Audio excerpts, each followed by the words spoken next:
Hello everyone, welcome to my YouTube channel. আজি আমি এইটো ভিডিওত ক্লাস 10 মেথছৰ অনুশীলনী 13.1 ৰ কোৱেশ্চন নম্বৰ 7 টো ডিসকাস কৰিম।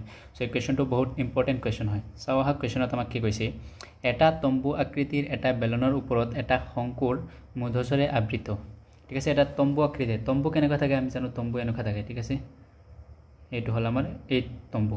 তম্বুটো কি কৈছে, এটা বেলনৰ ওপৰত এটা শংকু আছে। তো আমি আগতে চিত্ৰটো কোৱেশ্চনটো পঢ়ি আমি চিত্ৰটো আঁকিলো।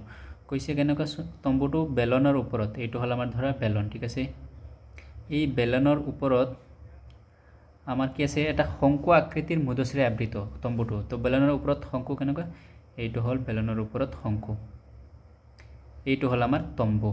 ঠিক আছে, এতিয়া কৈছে আমাক কি, যদি বেলনৰ অংশৰ উচ্চতা, তাৰ মানে এইখিনিৰ উচ্চতা, এইখিনি হল আমাৰ বেলনৰ অংশৰ উচ্চতা।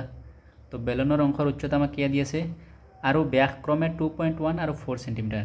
এইটো হল বেলনৰ অংশৰ উচ্চতা আৰু ব্যাস কোনখিনি, এইখিনি হল আমাৰ ব্যাস। ঠিক আছে, তো উচ্চতা আমাক দি আছে 2.1 আৰু ব্যাস 4। তো এইটো হল আমাৰ 2.1 আৰু ব্যাস কিমান 4।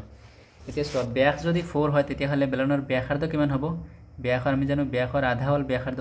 তো ব্যাসাৰ্ধটো হ'ব কিমান 2, এইটো মনত থাকিব। তাৰপিছত চোৱা কি কৈছে, ওপৰ অংশৰ হেলনীয়া উচ্চতা 2.8। তাৰ মানে এই যেটো হেলনীয়া উচ্চতা আছে, এইটো হোক বা এইটো হোক, এই হেলনীয়া উচ্চতাটো আমাক কিমান দি আছে 2.8। ঠিক আছে, এতিয়া তেন্তে তম্বুটো সজাওতে ব্যৱহাৰ হোৱা ডাঠ কাপোৰৰ কালি উলিওৱা। প্ৰতি বৰ্গমিটাৰ ডাঠ কাপোৰৰ মূল্য 500 টকা হলে তম্বুটোৰ কাপোৰৰ খৰচ নিৰ্ণয় কৰা। তাৰ মানে ইয়াৰ কি কৰিছে, এই তম্বুটোৰ কালি উলিয়াব লাগে। ঠিক আছে, আৰু কালি উলিয়াই কি কৈছে, যদি প্ৰতি বৰ্গমিটাৰৰ দাম যদি 500 টকা হয় তেতিয়াহলে মোট কালি কিমান হ'ব দাম, এইটো আমাক ওলাব লাগে। ঠিক আছে, তো আমাক প্ৰথমত কি দিয়া আছে এইখিনি আমি লিখিলো। সো লিখা দিয়া আছে, প্ৰথমতে লিখা দিয়া আছে চোৱা, বেলনৰ উচ্চতা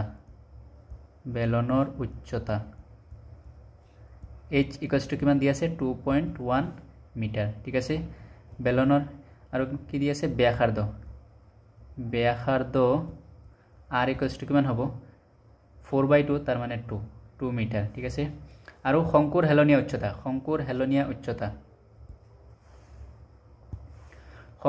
উচ্চতা আমি কি দি ডিনোট কৰো, l দি। l হল কিমান, শংকুৰ হেলনীয়া উচ্চতা 2.8 মিটাৰ। এইখিনি আমাক দিয়া আছে। ঠিক আছে, এতিয়া আমি কি ওলাব লাগে চোৱা, কোৱেশ্চন কৈছে ডাঠ কাপোৰৰ কালি, এই তম্বুটো সজাওতে ডাঠ কাপোৰৰ কালি ওলাব লাগে। তাৰ মানে এই তম্বুটোৰ কালি ওলাব লাগে আমাক, এই যেটো তম্বু ইয়াৰ কালি ওলাব লাগে। ঠিক আছে, সো ইয়াত লিখা এতেকে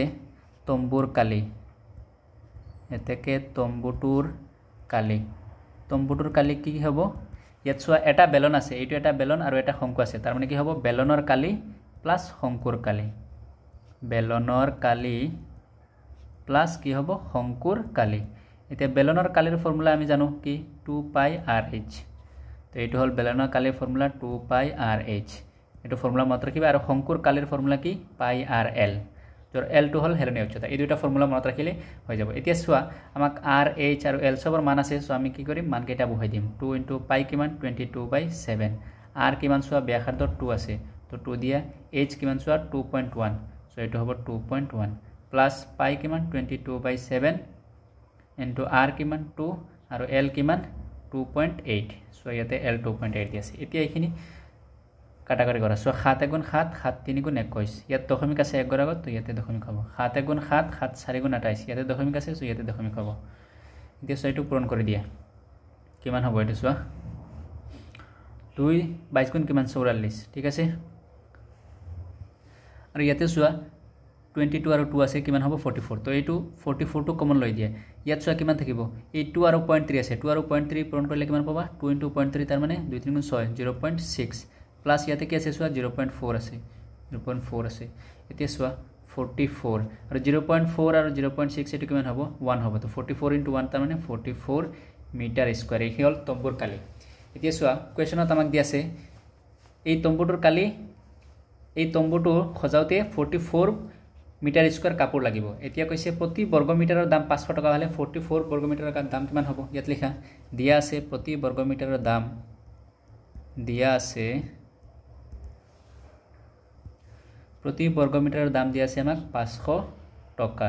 ঠিক আছে, এতেকে 44 বৰ্গমিটাৰৰ দাম কিমান হ'ব 44 * 500 কৰি দিয়ে তো 44 লগত 500 যদি পূৰণ কৰা কেতিয়াবা কিমান পাবা সো তো হ'ব 22,000 22,000 টকা তো এইটো হল আমাৰ আনসাৰ যদি ভিডিওটো ভাল লাগিছে তেতিয়াহলে চ্যানেলটো সাবস্ক্ৰাইব কৰি ৰাখি দিয়া নেক্সট ভিডিওত আমি বাকি দুটা কোৱেশ্চন সলভ কৰিম থ্যাংক ইউ